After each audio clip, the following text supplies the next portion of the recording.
नमस्कार, आप देख रहे हैं खबर अभी बाकी है और मैं हूं आपके साथ अंजनी कुमार सिंह। मोदी सरकार ने एक बड़ा फैसला लिया और एक देश एक चुनाव के प्रस्ताव को अपनी मंजूरी दे दी है। अब इस प्रस्ताव की मंजूरी के बाद देश का सियासी पारा हाई हो गया है।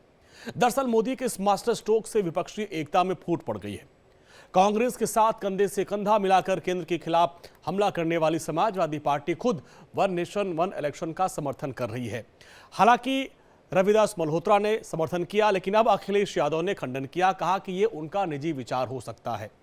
लेकिन मायावती ने समर्थन किया है। अब ऐसे में कांग्रेस अलग थलग पड़ गई है। कांग्रेस के नेता केंद्र सरकार पर हमलावर हैं। अब देखना यह होगा कि मोदी के मास्टर स्ट्रोक से देश की राजनीति पर क्या फर्क पड़ता है।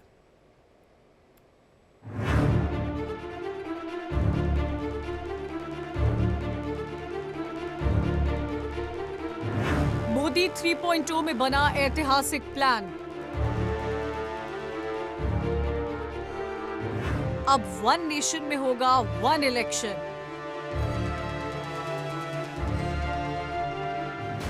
मोदी का मास्टर स्ट्रोक, विपक्ष परेशान।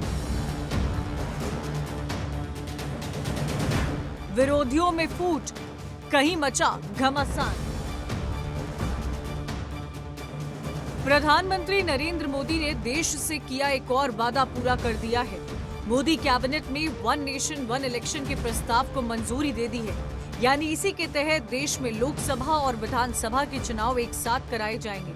सरकार संसद के शीतकालीन सत्र यानी नवंबर-दिसंबर में इस बारे में बिल भी पेश करेगी। मोदी सरकार लंबे समय से वन नेशन वन इलेक्शन की वकालत करती आई है।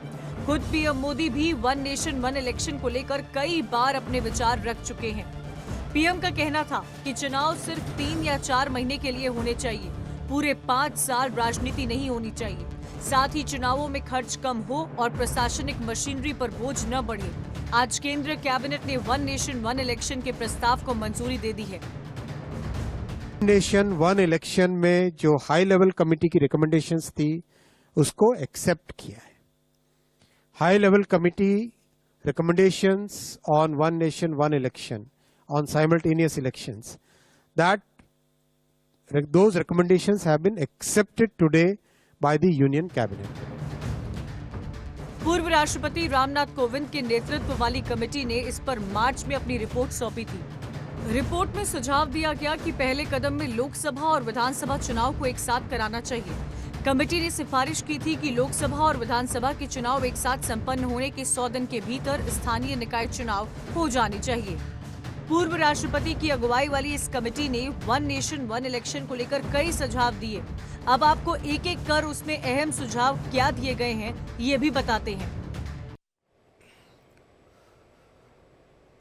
तो इसको लेकर रामनाथ कोविंद के नेतृत्व में एक कमेटी का गठन किया गया था। कमेटी ने लगभग 190 दिन तक इस पूरे मामले पर अलग अलग लोगों से बात की, तमाम विद्वानों से बात की, अलग अलग राज्यों में जाकर लोगों से बातचीत की और वो रिपोर्ट अब केंद्र सरकार को सौंपी और केंद्र सरकार ने उस पर अपनी मुहर लगा दी है कैबिनेट की बैठक में।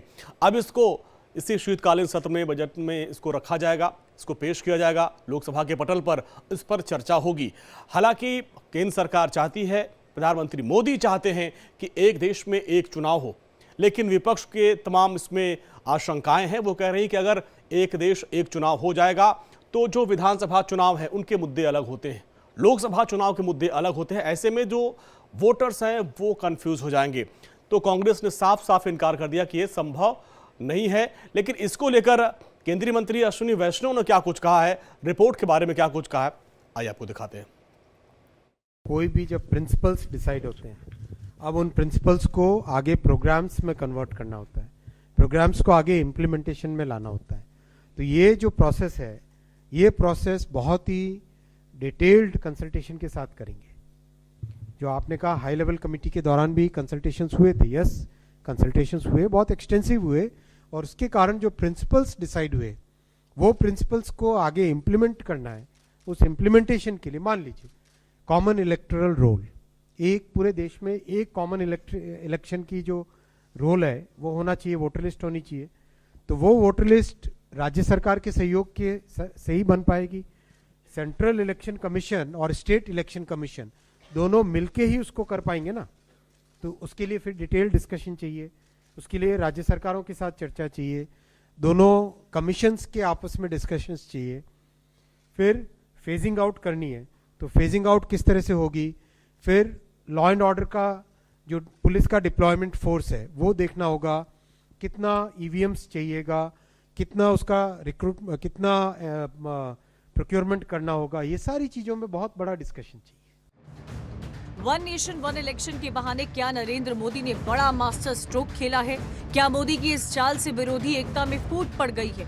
वन नेशन वन इलेक्शन का पासा फेंक कर केंद्र सरकार ने एक ही तीर से कई शिकार कर दिए हैं।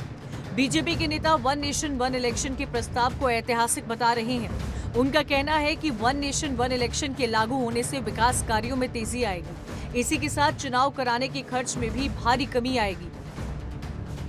One nation one election, Narendra Modi ji शुरू से ही इसके पक्ष थे।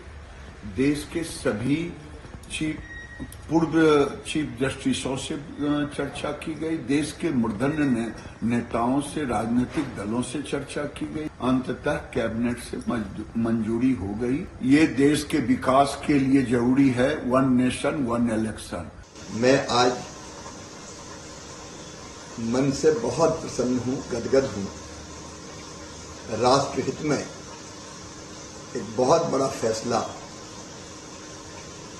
कैबिनेट ने प्रधानमंत्री जी के नेतृत्व में अध्यक्षता में किया है। ऐसा बड़ा फैसला उनके नेतृत्व में ही हो सकता था और सभी राजनीतिक दलों से अपील करता हूं कि इसमें राजनीति ना करें।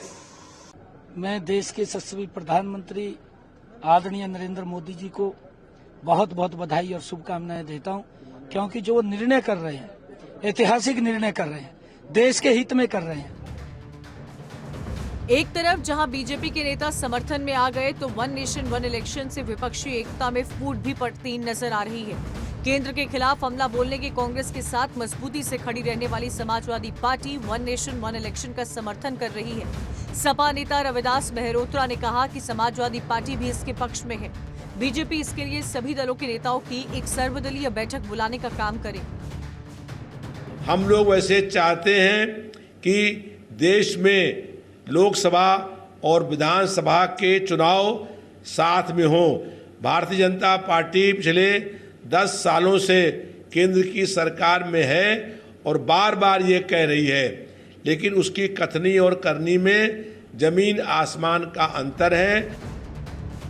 मायावती भी वन नेशन वन इलेक्शन के पक्ष में नजर आ रही हैं।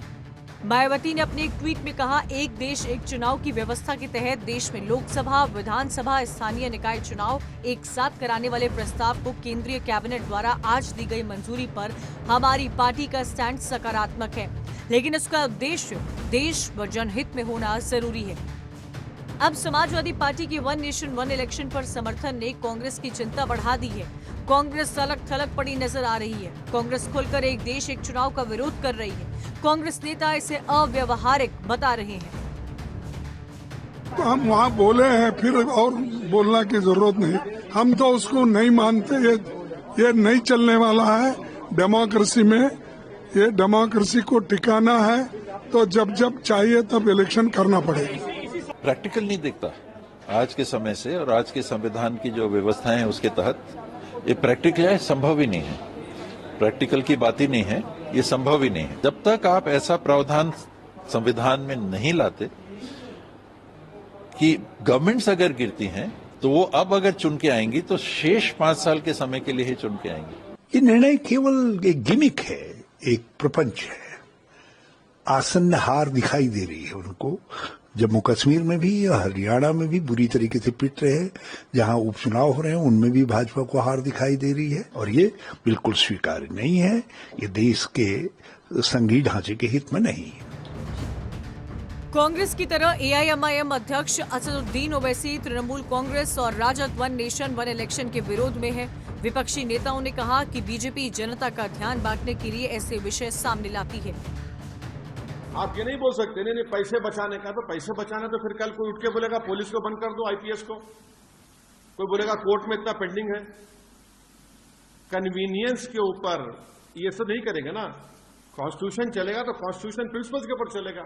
तो बेसिकली नरेंद्र मोदी सिर्फ क्योंकि बीजेपी की आइडियोलॉजी आरएसएस की हमेशा ही रही है, कि वो रीजनल पार्टीज को नहीं चाहते। इसीलिए वन नेशन वन इलेक्शन का एक मार रहे हैं तुग्गा। हम तो इसकी मुखालिफत किए हैं और मुखालिफत करेंगे, अपोज करेंगे। कैबिनेट ने मंजूरी दी है, नरेंद्र मोदी जी की कैबिनेट ने। कमेटी किसने बनाई? नरेंद्र मोदी जी ने। तो अपनी रोली अपना चंदन, अपने ही अपना अभिनंदन। कमेटी इन्होंने बनाई, कैबिनेट इन्हीं की है, उसमें पास कर दिया। ये एक नया शिगुफा, स्वांग और एक नया जुमला है। अब इसमें क्या है वो तो जब ये बिल आएगा संसद में तब हम लोग उसको देखेंगे। वन नेशन वन इलेक्शन के बहाने एक बार फिर देश का सियासी पारा गर्म है। विरोधी जहां इस मुद्दे से भटकाने वाला प्लान बता रहे हैं तो वहीं बीजेपी इसे राष्ट्रहित में बता रही है। जो भी हो, मोदी के इस मास्टर स्ट्रोक से विपक्ष में फूट भी पड़ती नजर आ रही है। आने वाले दिनों में अभी कई राज्यों में विधानसभा के चुनाव होने हैं। ऐसे में देखना होगा कि वन नेशन वन इलेक्शन का प्लान विपक्ष पर कितना भारी पड़ता है। Bureau report, India daily.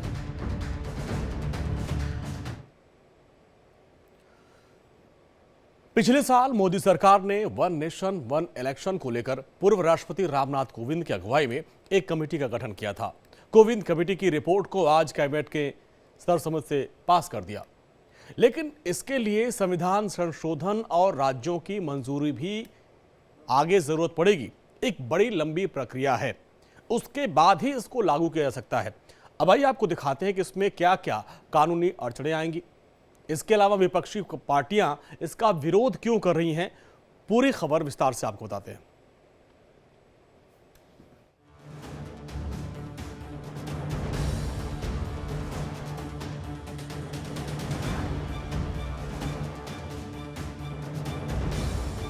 Debate club के लिए, इंटेलेक्चुअल सोसाइटी के लिए, एक्सपर्ट लोगों के लिए सिर्फ चर्चा का विषय नहीं है। साथियों, हमने राजनीतिक मजबूरी के कारण नहीं, हम जो गिनती कर रहे हैं वो राजनीति का फायदा गुना करके नहीं खोजते हैं। हमारा एक ही संकल्प होता है, नेशन फर्स्ट।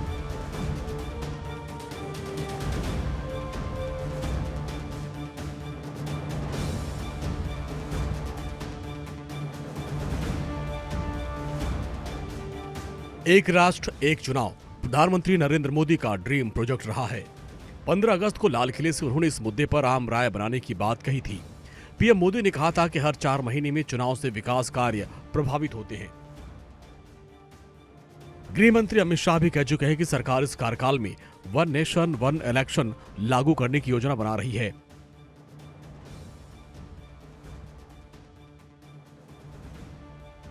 आज केंद्रीय मंत्री अश्विनी वैष्णव ने कहा कि एक देश एक चुनाव पर कोविंद समिति ने 191 दिन तक मेहनत की, काम किया और 21,558 लोगों से राय ली।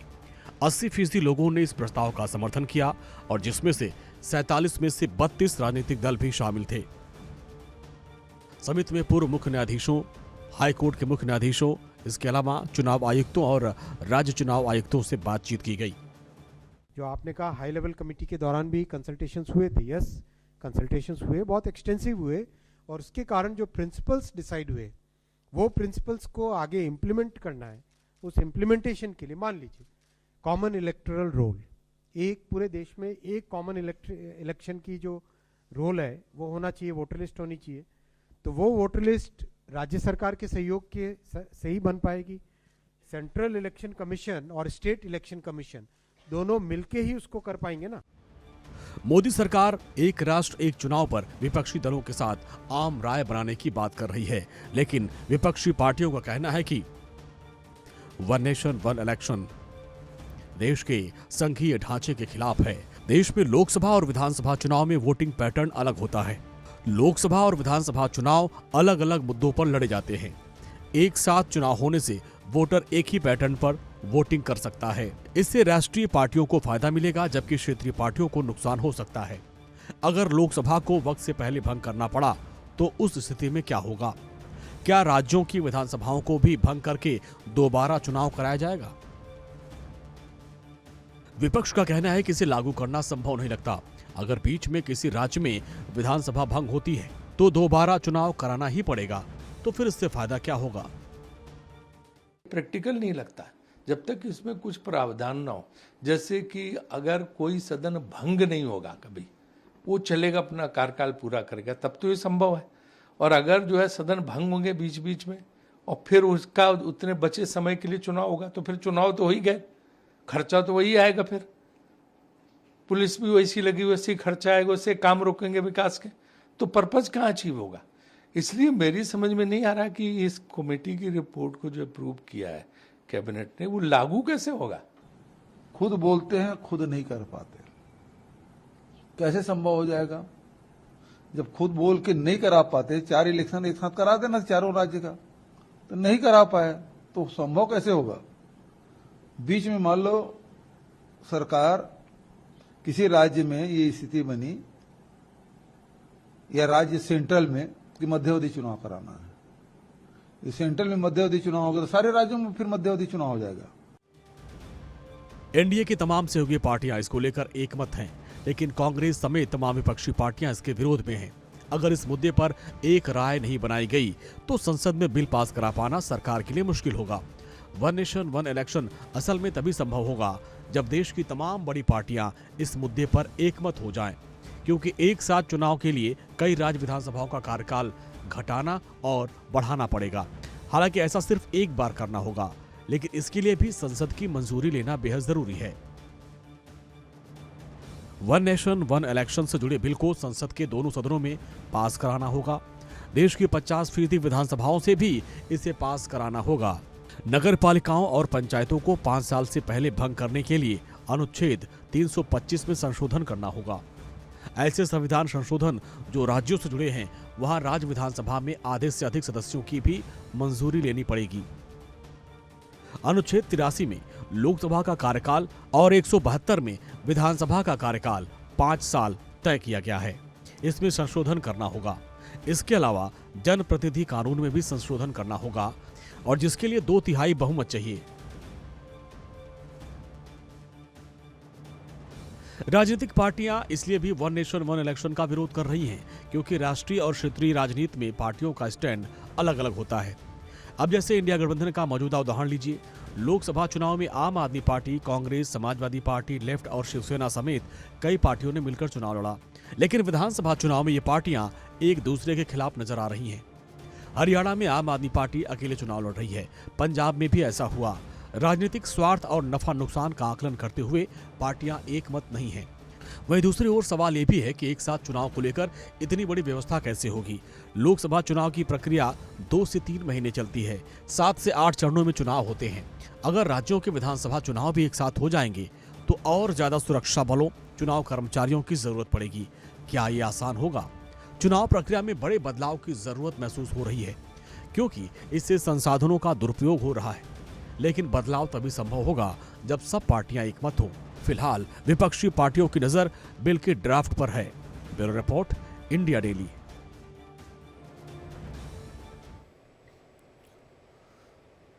और अब बात जम्मू कश्मीर विधानसभा चुनाव की। 10 साल बाद जम्मू कश्मीर में विधानसभा के चुनाव का आगाज हुआ। पहले चरण का मतदान संपन्न हो गया। कश्मीर की आवाम ने जमहूरियत का जश्न मनाते हुए बम्पर मतदान किया। शाम 5 बजे तक 58% से अधिक वोटिंग दर्ज की गई। वोटिंग का यह आंकड़ा अभी और बढ़ेगा और सबसे ज्यादा 77% मतदान किश्तवाड़ में हुआ।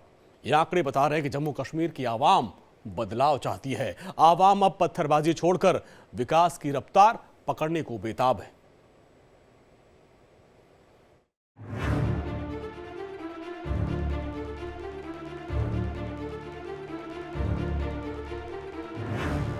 कश्मीर में बम्पर मतदान, भारतीय लोकतंत्र महान।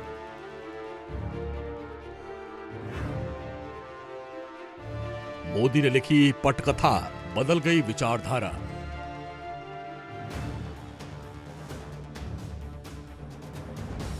जम्मू कश्मीर में चुनाव, पाकिस्तान में तनाव। हम और आप मिलकर के एक सुरक्षित और समृद्ध जम्मू कश्मीर का निर्माण करेंगे। और ये मोदी की गारंटी है। सुरक्षित और समृद्ध जम्मू कश्मीर बनाने की बात हकीकत बनती जा रही है। जम्मू कश्मीर में पहले फेज के मतदान ने ये बता दिया। वोटिंग सेंटर्स पर ये लंबी लंबी लाइनें बता रही हैं कि घाटी में जनता बदलाव को बेकरार है। जम्मू कश्मीर की जनता लोकतंत्र के इस महापर्व का जश्न मना रही है। कश्मीर की आवाम ने बेखौफ होकर मतदान किया। अनुच्छेद 370 हटने के बाद पहली बार जम्मू कश्मीर में विधानसभा चुनाव हो रहे हैं। यही विकास की गारंटी प्रधानमंत्री नरेंद्र मोदी ने कश्मीरी आवाम को दी है। भाजपा एक ऐसा जम्मू कश्मीर बनाने जा रही है जो जम्मू कश्मीर टेरर फ्री होगा और टूरिस्ट के लिए स्वर्ग होगा। जम्मू कश्मीर विधानसभा चुनाव के फर्स्ट फेज में 24 सीटों पर बम्पर वोटिंग हुई। ये जम्मू कश्मीर में बड़े बदलाव का संकेत है। 10 साल पहले यानी 2014 में हुए विधानसभा चुनाव की बात करें तो दिमाग में जो छवि उभरती थी वो पत्थरबाजी, अलगाववाद, मुठभेड़ की। लेकिन विधानसभा चुनाव के पहले फेज में लोगों ने बता दिया कि कश्मीर के लोग अब विकास के रास्ते पर चलने को तैयार हैं। पिछले 10 साल में जम्मू कश्मीर में जो बदलाव आया है वो किसी सपने से कम नहीं है। जो पत्थर पहले पुलिस और फौज पर फेंकने के लिए उठते थे, उन पत्थरों से नया जम्मू कश्मीर बन रहा है।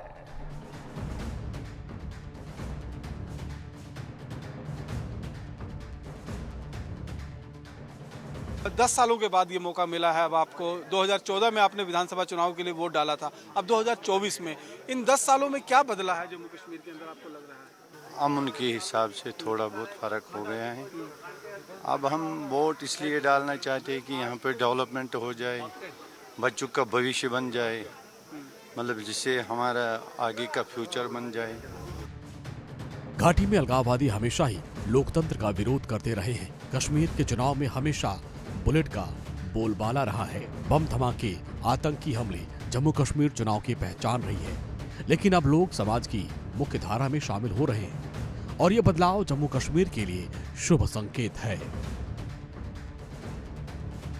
जम्मू कश्मीर में आखिरकार 10 साल के लंबे इंतजार के बाद विधानसभा चुनाव का पहला चरण का मतदान आज संपन्न हुआ और करीबन 65% के आसपास में मतदान जो है वो दर्ज किया गया है। इस बार मतदान करवाने के लिए कड़ी सुरक्षा व्यवस्था की गई थी। चप्पे चप्पे पर सुरक्षा कर्मियों को तैनात किया गया था ताकि अगर इस मतदान के दौरान कोई आतंकी साजिश रचने की कोशिश हो तो उसे तुरंत विफल बनाया जा सके। जम्मू कश्मीर में ये 10 साल के बाद विधानसभा के चुनाव होने जा रहे हैं और धारा 370 खत्म होने के बाद ये पहला चुनाव होगा जो जम्मू कश्मीर में करवाए जाएंगे। पहले चरण का मतदान जो है वो शांतिप्रिय तरीके के साथ कड़ी सुरक्षा के बीच संपन्न हो गया है। जम्मू कश्मीर बरसों से आतंक का शिकार रहा है। पाकिस्तान ने अपने मंसूबों से घाटी में नापाक साजिशें रची, लेकिन 2014 के बाद मोदी सरकार ने पूरी रणनीति के साथ आतंकी आकाओं को घुटने पर ला दिया। आतंक मुक्त जम्मू कश्मीर का निर्माण, नागरिकों के अधिकारों की रक्षा और विकास मजबूत सरकार ही दे सकती है। Bureau report, India daily.